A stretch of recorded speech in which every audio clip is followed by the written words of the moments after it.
Out of 52. Let's talk about some media. My name is Kenzie, and this past week I watched one new movie, read one new book, and listened to one new album, as I hope to do every week of this year. Yay! And now I'm going to share my thoughts with you on those things, so let's get into that, perhaps. The movie I watched this past week was Saturday Night. This movie was released September of last year, which in my mind was 2023 when I was trying to think about it, but no, it was 2024, September. Great. And it was received pretty well. Not like the best, but like, okay, good. Okay in a positive sense. Great. Saturday Night follows the story of like the 90 minutes leading up to the debut of the show Saturday Night Live, more commonly known as SNL. More famously known as SNL. And it was very chaotic. Okay, we follow Lorne Michaels, the creator of SNL, played by Gabriel LaBelle, who I was unfamiliar with until this film, and he's really cool to me. He ate that up.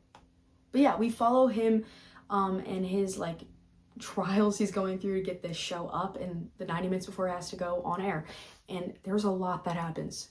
They packed these like chaotic 90 minutes into a 109-minute movie, or an hour and 49 minutes.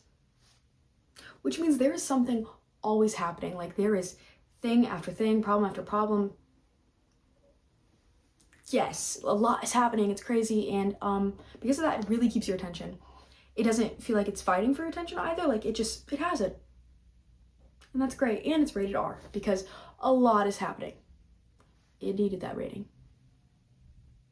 I actually really liked this film. I think that maybe goes against what like the general public felt. I think it was really fun to me, and I liked how chaotic it was. I like how the camera, it was very much like a camera's gonna follow this person down this hall through this thing, and you're gonna go through this room with them, and everything's gonna start falling apart and everything's gonna get destroyed.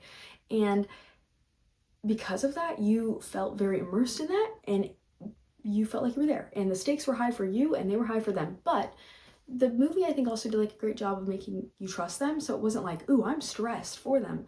And because of that, I'm stressed watching the movie. I was just like, ooh, there's a lot going on.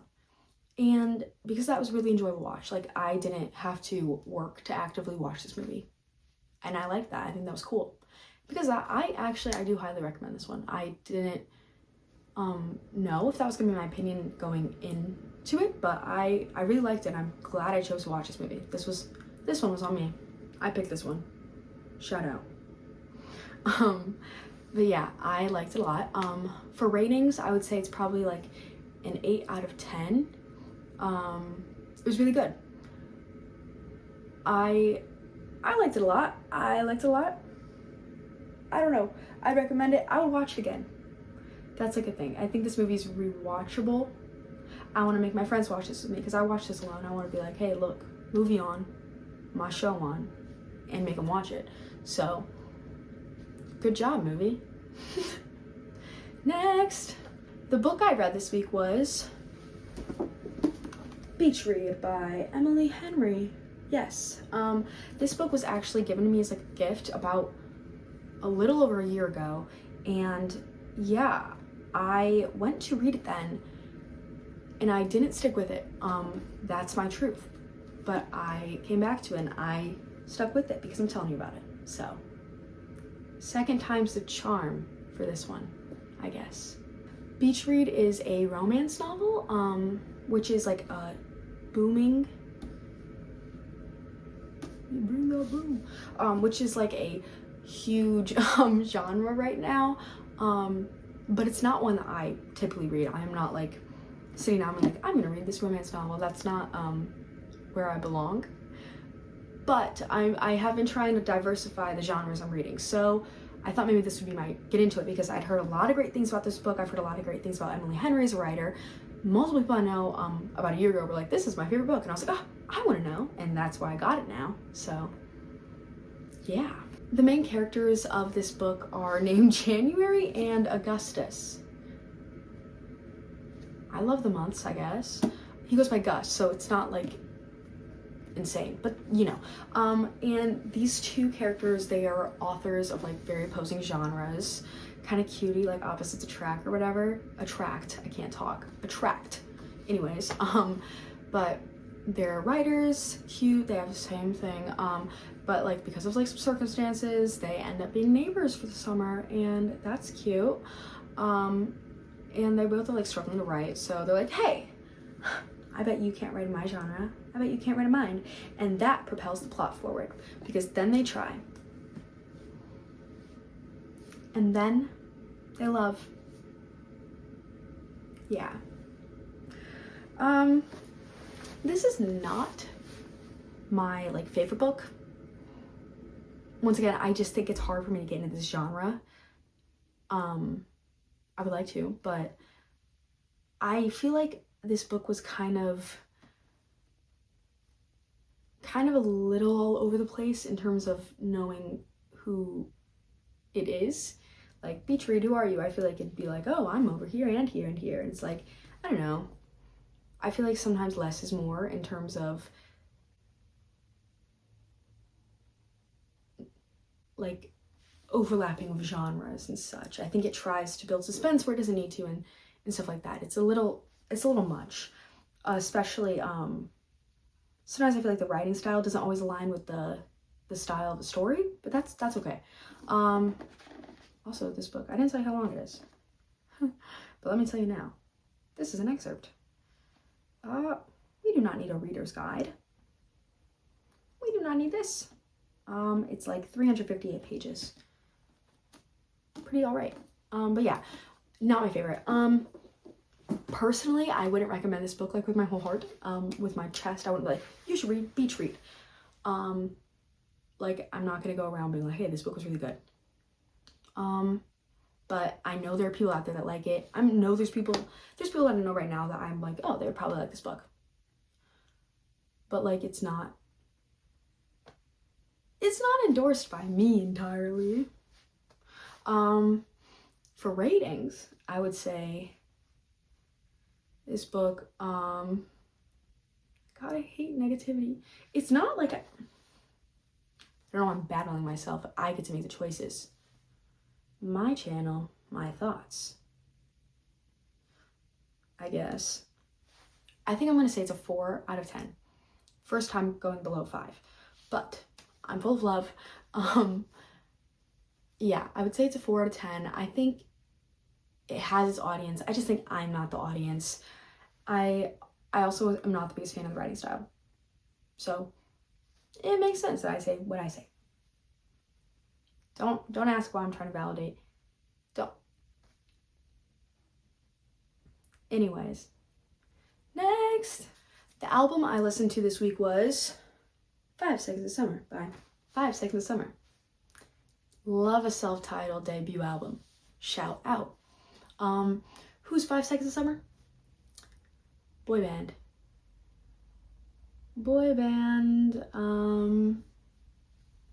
It's giving pop rock, it's giving boy band. It's giving like a dip into a little bit of punk energy. They're giving themselves an edge, you know. Boy band. From Australia. Write that down, put that to memory. There's 4 members of 5 Seconds of Summer, which is cool, I think. Anyways, I will say on the album cover, the one like second on the left, he's kind of freaking me out. However, I talked to one of my friends who knows the 5 Seconds of Summer lore, and she's like, he's chill and he's cool. So my bad, I didn't mean to judge you off your album cover. I'll do better next time. Trust. This self-titled and debut album was released back in 2014 and has 12 tracks, running about 40 minutes long. This week though, I also listened to the B-sides and rarities, as that was what I was told to do when I was recommended this album, and I follow directions well. This, the B-sides and rarities has 10 tracks and runs about 31 minutes long.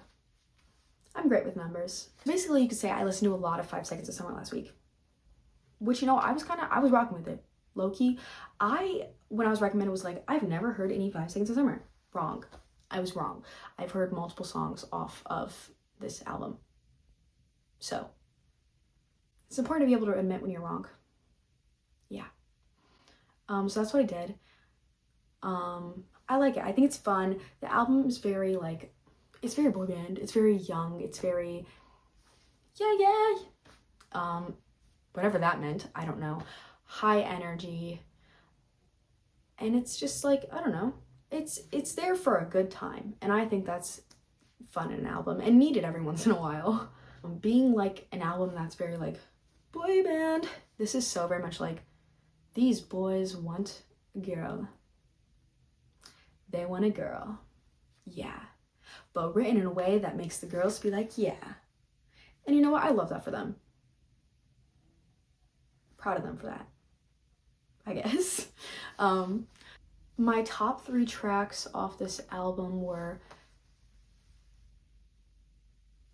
Everything I Didn't Say, I Made a Decision. That was not my first one in my mind a second ago, by the way. Anyways, though, number 1, Everything I Didn't Say. Number 2, Don't Stop. And number 3, Long Way Home. Yeah. I switched those around on the spot, but I felt passionate.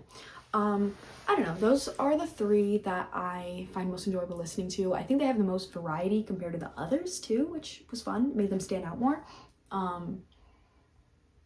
They were also ones that, like, while I was listening to, I was like, ooh, I gotta pick my phone and see what this is while I'm pondering, you know? So yeah, those ones were fun to me. Like Everything I Didn't Say and Long Way Home are a little more gentle, which I like. So yeah. I would recommend this album. I think it's fun. Like I said, you always need like a playful, like young, high energy, like fun album to like throw in the mix every once in a while. Like that's the purpose this serves, and I think that's great. In terms of rating, I think I would give this album like a 7 out of 10 because 7's like a solid good, you know?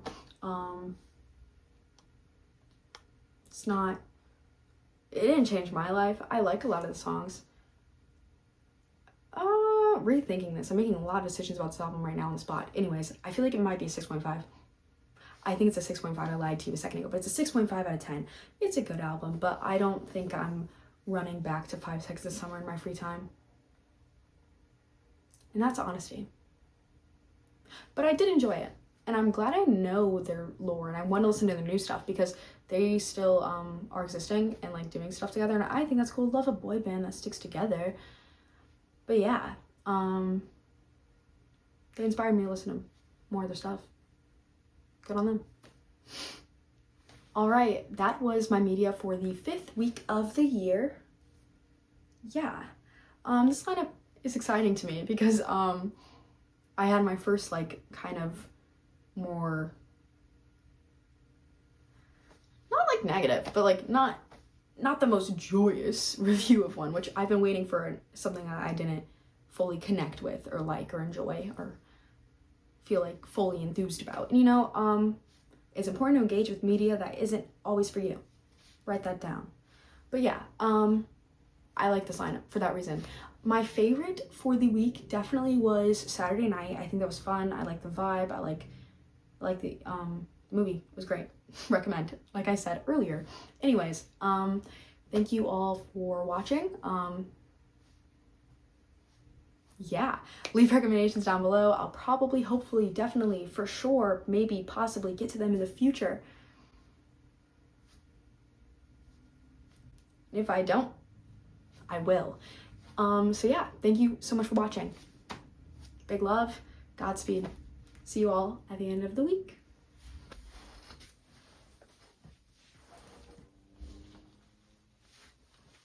Okay, my socks are yellow and I don't know how to sit. I'm sitting like this today. Interesting move for me.